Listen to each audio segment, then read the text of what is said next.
Today, we're going to dive into the life of Alan Turing, a man whose mind literally changed the course of world history. But his story, it's one of incredible, breathtaking triumph and at the same time, just devastating tragedy.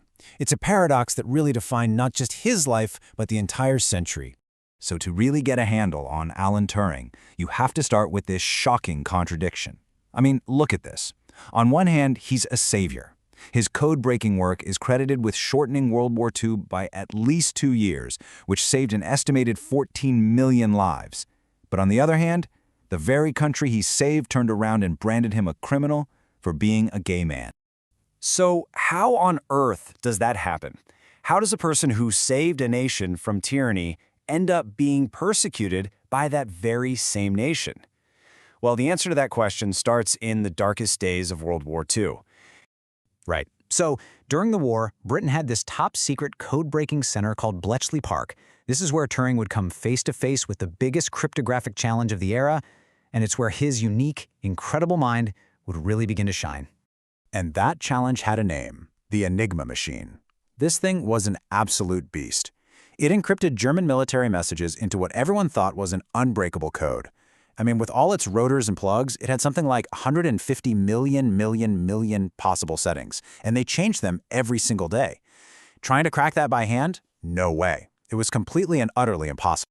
But Turing's approach was just revolutionary. He built on some brilliant work done by Polish cryptanalysis before the war, and he realized, you know what? You don't fight a machine with a person. You fight a machine with a better machine. So he designed the bomb bay. Now, this thing was pure genius. It didn't try to guess the right setting out of those millions. Instead, it hunted for contradictions. It would test the likely phrase, like, say, weather report, against the coded message and then just blaze through thousands of settings at once, throwing out any that created a logical impossibility. This process just massively narrowed down the possibilities, letting his team find the key for the day. The intelligence they got from this, codenamed Ultra, was a total game changer, especially in the Battle of the Atlantic. It gave the Allies this almost godlike view of what the enemy was doing. And you really can't overstate how important he was. His own colleague, Hugh Alexander, who was the head of their code-breaking unit, put it perfectly. He said, if anyone was absolutely indispensable, it was Turing. He was the brilliant mind at the very heart of the whole operation. Now, you'd think winning the war would be enough, right? But Turing's work didn't stop there. In fact, you could argue his most profound, world-changing ideas were still to come. He didn't just help win the war, he was about to invent the future. And what's wild is that the seed for our entire digital world was actually planted before the war, way back in 1936. Turing came up with this idea of a universal machine. It wasn't a real physical thing, but a concept, a theoretical machine that could solve any problem, as long as you could write the instructions as an algorithm. That single, abstract idea, it's the blueprint for every single computer, smartphone, and server we use today. But he didn't stop there. He then asked a question that we are still grappling with. Can machines think? And to try and answer that, he proposed what we now call the Turing test. The idea is actually pretty simple. If a computer can have a conversation with you, and you can't tell for sure if you're talking to a machine or another person, then for all practical purposes, that machine is intelligent. He was literally laying the groundwork for artificial intelligence decades before it was even a thing. You know, Time magazine just nailed his legacy with this quote. His work isn't just some dusty piece of history. It's the living, breathing foundation of our digital lives. Every time you tap on a keyboard, you are working on an incarnation of a Turing machine. But this is where the story takes that tragic, heartbreaking turn. Because in the paranoid, intolerant world of 1950s Britain, where homosexuality was illegal, the very state that Turing had worked so tirelessly to save would turn on him. And his downfall began with something so mundane you almost can't believe it. A burglary. Turing reported the crime, and in talking to the police, he did what any of us would do. He told the truth. But in his honesty, he admitted he was in a relationship with another man. And in that instant, everything pivoted.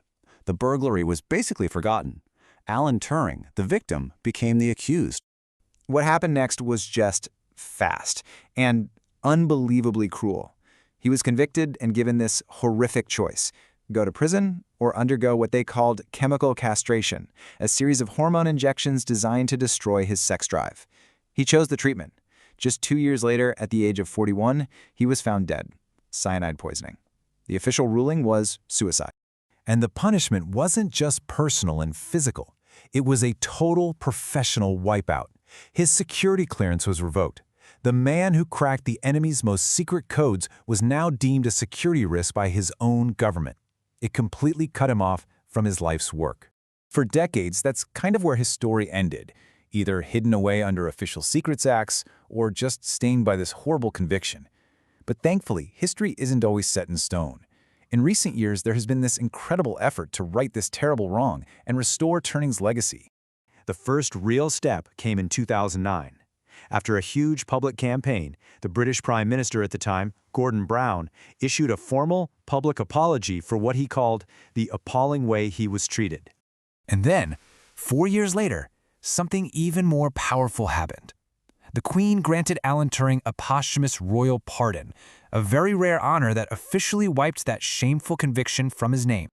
But his case didn't just end with him. His personal tragedy actually became this catalyst for massive national change.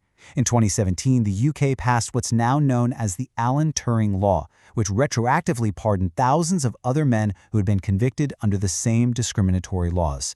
His name became a symbol not just for genius, but for justice. So today, Turing's legacy is finally and rightfully celebrated. He's honored with statues, he's the face of the Bank of England's £50 note, and get this, in a 2019 BBC poll, the British public voted him the single greatest person of the 20th century. The savior has at last been fully and properly recognized. Turing's story is just the stark, powerful reminder, isn't it? A society completely blinded by its own prejudice went after a genius living right there among them. And while his genius was eventually recognized, it leaves us with a really crucial question for our own time. Whose are we ignoring today?